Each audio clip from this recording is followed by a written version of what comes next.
Assalamualaikum warahmatullahi wabarakatuh. Nama saya Nisha Farina binti Ibrahim. Hari ini kumpulan kami ingin membentangkan tentang pengaruh media massa terhadap akhlak remaja. Slide pembentangan ini mengandungi pengenalan, pernyataan masalah, objektif kajian, kajian literatur, metodologi kajian, dapatan kajian dan perbincangan, dan yang terakhir ialah kesimpulan. Pengenalan. Pada era globalisasi ini, media massa merupakan perkara yang tidak asing lagi di seluruh pelosok dunia dan juga di negara kita Malaysia. Penggunaan media massa ini banyak membantu masyarakat untuk memperolehi informasi dengan mudah dan pantas. Media massa memainkan peranan penting dalam menyalurkan maklumat dan pendidikan kepada masyarakat, terutamanya kepada remaja. Media massa menyumbang banyak kesan negatif berbanding kesan positif terhadap diri seseorang, terutama dalam kalangan remaja. Perkara ini berlaku disebabkan penggunaan media massa ini telah mempengaruhi serta merangsang minda dan tingkah laku seseorang. Seterusnya, menurut Abdul Halim Tamuri, masalah keruntuhan akhlak pelajar remaja pada masa kini adalah berada pada yang tahap sangat krisis. Hal ini kerana banyak informasi dan hiburan yang melalaikan dan merosakkan akhlak seseorang disalurkan melalui media massa. Media massa mampu mengubah corak tingkah laku sosial, perkembangan budaya dan personaliti individu sama ada ke arah positif atau sebaliknya bergantung kepada isi kandungannya. Justeru, kesilapan dalam memilih bentuk hiburan boleh menjadikan manusia kentandusan akhlak dan mudah terikut-ikut dengan budaya luar yang diserapkan dan akan merosakkan akhlak dan budaya generasi akan datang. Assalamualaikum, nama saya Muhammad Aizat Syafiq bin Syalihin. Pernyataan masalah bagi tajuk perbincangan ini mengandungi dua, iaitu yang pertama, kemasukan budaya-budaya asing dalam kehidupan masyarakat. Budaya asing berjaya menembusi masuk ke dalam negara kita melalui rancangan-rancangan yang disiarkan melalui televisyen. Ini merupakan salah satu perancangan musuh Islam untuk menghanyutkan umat Islam dalam kelalaian. Umat Islam ketika ini sering membazirkan masa dengan perkara-perkara yang melalaikan seperti budaya hedonism. Pernyataan masalah yang kedua ialah perkembangan dunia teknologi yang semakin pesat. Keruntuhan akhlak remaja adalah berpunca daripada tidak mempunyai tapisan dan pemantauan yang sewajarnya daripada pihak bertanggungjawab. Ini menyebabkan remaja terdedah kepada pengaruh yang tidak bermuara melalui media massa. Setiap individu mempunyai akses yang mudah dan cepat dalam menggunakan aplikasi media massa di mana terdapat pelbagai unsur-unsur negatif seperti unsur keganasan dan lucah disiarkan di dalam aplikasi tersebut. Assalamualaikum, saya Siti Nur Asmira binti Muhammad.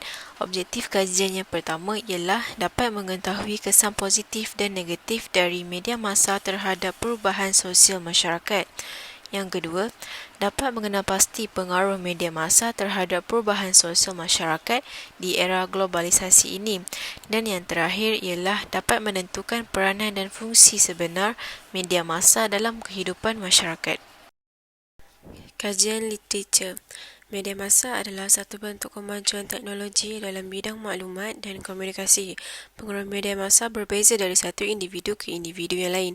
Perkara ini disebabkan oleh kerana perbezaan gaya berfikir, perbezaan ciri kepribadian dan dipengaruhi oleh pengambilan sikap serta hubungan sosial harian dan perbezaan budaya. Perkembangan teknologi seperti komunikasi dan kaedah komunikasi semakin cepat dan pantas perkembangannya. Ia adalah saluran yang digunakan untuk berkomunikasi, memberi maklumat kepada masyarakat.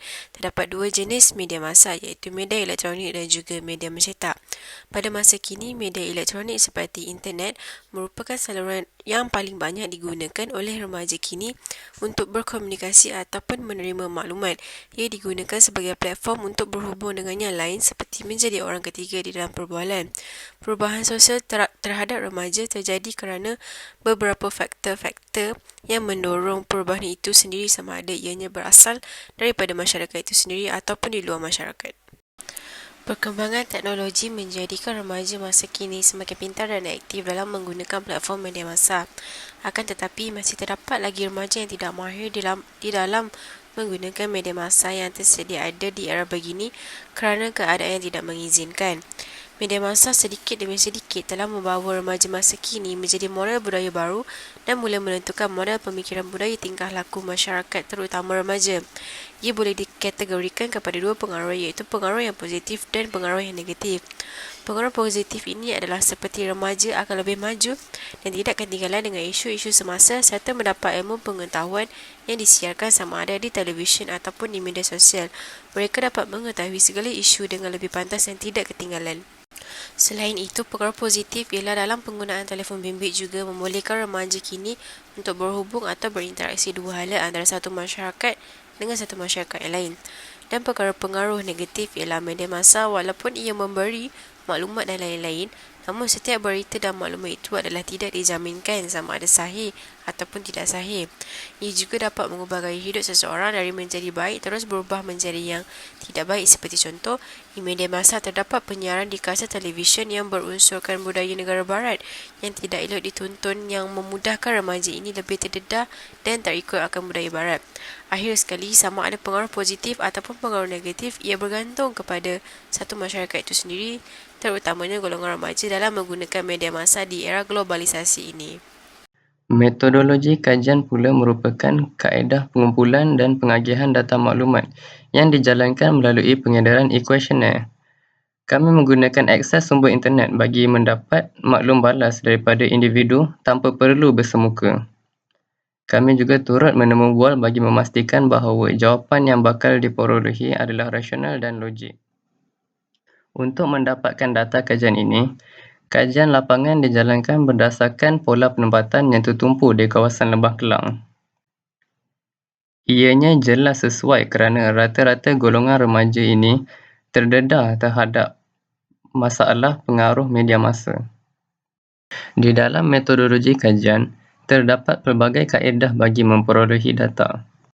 Seperti data primer, di mana ia merupakan sumber pertama ataupun sumber asli yang belum pernah lagi ada kajian lain yang dapat dikaitkan.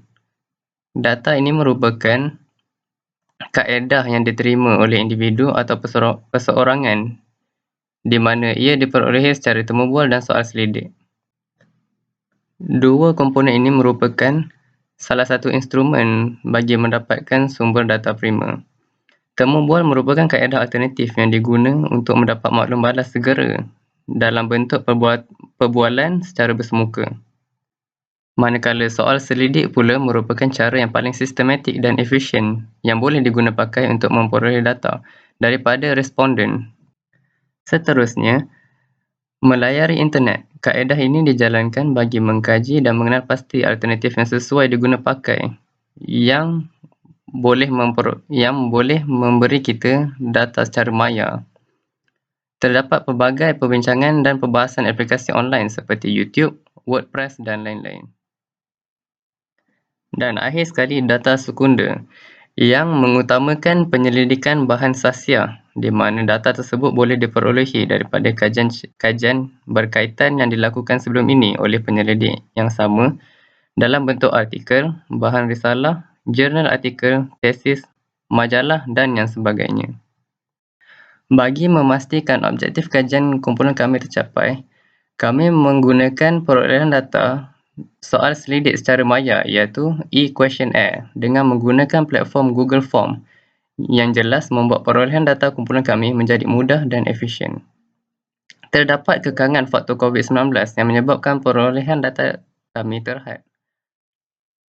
Kerana pergerakan bagi mencari penjawab mengikut ketetapan kategori kumpulan yang telah diaturkan mengikut umur, jantina, pola penempatan dan lain-lain. Pengedaran soal selidik secara bersemuka juga terdapat pelbagai kekangannya yang menjejaskan kepastian mengenai jawapan yang diterima kami. Kemudian, kami memerlukan kebergantungan sepenuhnya terhadap suasana maya. Assalamualaikum, nama saya Ahmad Tajuddin bin Sanusi.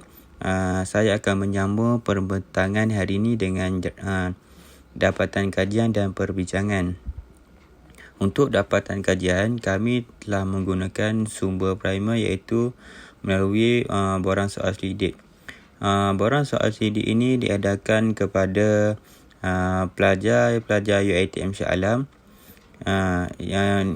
Untuk mengedarkan borang soal selidik ini, kami menggunakan platform Google Form yang mana memudahkan kami untuk mengaturkan data dan memudahkan responden untuk menjawab soalan ini. Soalan borang soal selidik.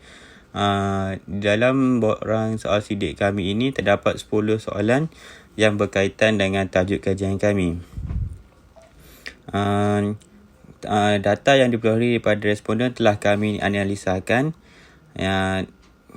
Antara soalan-soalan yang ditanya di dalam borang soal selidik ialah berapakah kekerapan menggunakan media sosial dalam masa sehari, yang mana pelbagai jawapan yang kami peroleh daripada responden, dan adakah media masa memberi impak kepada akhlak seseorang remaja.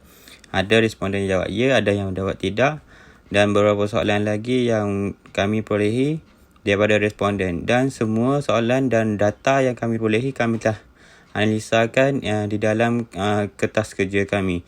Itu sahaja dari saya. Terima kasih. Kesimpulan, secara amnya, media masa merupakan satu elemen yang penting dalam kehidupan seseorang. Media masa merupakan keperluan bagi setiap individu pada masa kini. Media masa juga telah memberi kesenangan kepada penggunanya dalam menyampaikan informasi isu semasa dan juga dalam pendidikan. Akan tetapi, media masa merupakan salah satu pengaruh dalam keruntuhan akhlak seseorang individu, terutama dalam kalangan remaja. Oleh itu, pihak yang bertanggungjawab perlu memainkan peranan untuk mengawal penggunaan media masa ini agar dapat digunakan dengan sebaiknya, terutama dalam kalangan remaja. Sekian daripada kumpulan kami. Terima kasih.